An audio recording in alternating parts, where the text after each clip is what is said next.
منك ايه ومنهم ايه؟ هم دول ناس خواجات؟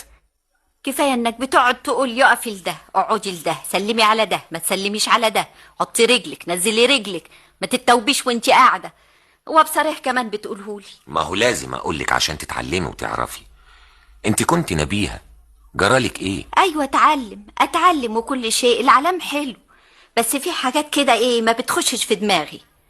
يعني انا ليه هقعد مع ناس ما برتاح لهاش؟ ناس بيتكلموا كلمه عربي واربعه خواجاتي، لا انا فاهمهم ولا هم فاهميني. ده انا كل ما انطق كلمه يبصوا لي من فوق لتحت ويدوروا وشهم. وحياه النبي وانا قاعده معاهم الضحكه ما بتطلع من قلبي.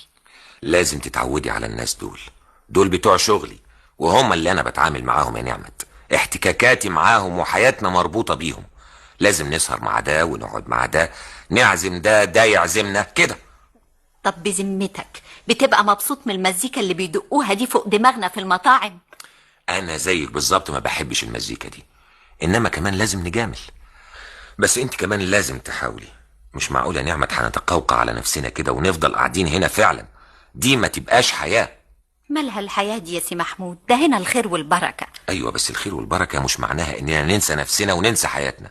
والنبي هنا احسن. كمان اليومين دول بقى جمع الفاكهة، مش لازم نهمل. مش كفاية نص البرقوق اللي راح هدر كده؟ لا انت بقى بتتحججي. والنبي مش بتحجج. يعني تهمك المزرعة اكتر مني؟ ازاي تقول كده يا سي محمود؟ ده انت كل حاجة عندي، هو انا يعني بعمل ده كله عشان مين؟ ما هو في رجالة هنا يقدروا يمشوا الشغل.